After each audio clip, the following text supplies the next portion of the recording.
Porsche has unveiled the new 911 GT3 SC to allow for an open-air driving experience in a GT3.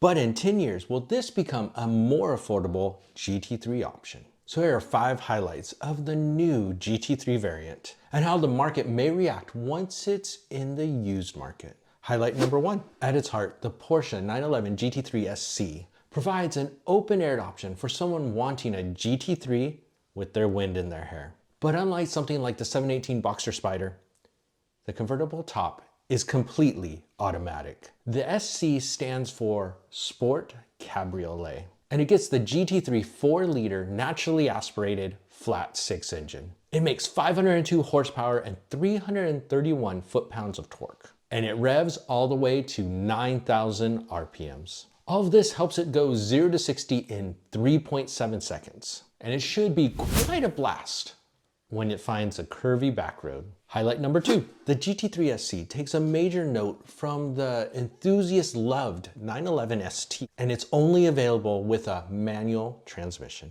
That does mean that the 0 to 60 mile per hour time will be lower than if a PDK option was available. But it should provide a much more engaging driving experience. And if we're honest with ourselves, that's more than enough to get into plenty of trouble. Think of it a bit like a 911 ST without a permanent hardtop roof. Highlight number 3. But you may be asking yourself, didn't we already get essentially a convertible ST with the 911 Speedster? The answer is pretty much yes. In fact, Porsche calls it the spiritual predecessor to the 911 GT3 SC. But unlike the Speedster, the new GT3 variant doesn't have a manual convertible top. And that means that when the moment is right at the push of a button, open-air driving is available to its driver. And that's great news if you're in Florida in the summer and you're out on a drive when all of a sudden you get one of our afternoon storms. In this way, it's kind of a 911 Speedster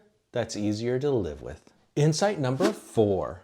Porsche announced that the MSRP of the new 911 GT3 SC will be $273,000. That's a lot of money, but we also know nothing's going to get sold for that. With dealer markups, we'll likely see prices well north of $300,000, potentially up to the high $300,000s, because demand is likely to be pretty high initially. And with that high demand over the next few years, I expect a lot of people to overpay for a 911 GT3 SC. And insight number 5, but if you're like most of us, as awesome as it seems, a 911 GT3 SC is out of reach for you.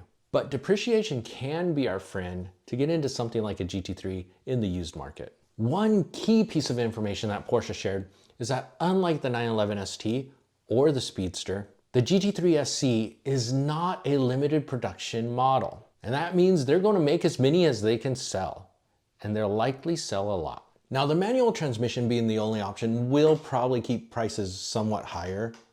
But if we look at cabriolets on other 911 models, and we look at the used market, cabriolets tend to depreciate faster, and they tend to hold less value over time compared to a coupe. Currently, looking up the MSRP of the 911 GT3 Touring, that is only $235,800. And with that, the SC will cost initially significantly more. But if the 911 GT3 SC follows the trend of other cabriolets, over the next few years, you'll probably see a same year, similar spec, similar condition, 911 GT3 Touring option with the 6-speed transmission going for more than an SC. Only time will tell for sure. But in a world where a full-size family SUV can get you up to about $100,000, in about 10 years, if a 911 GT3 SC depreciates down to about $180,000, then it's going to become quite a tempting buy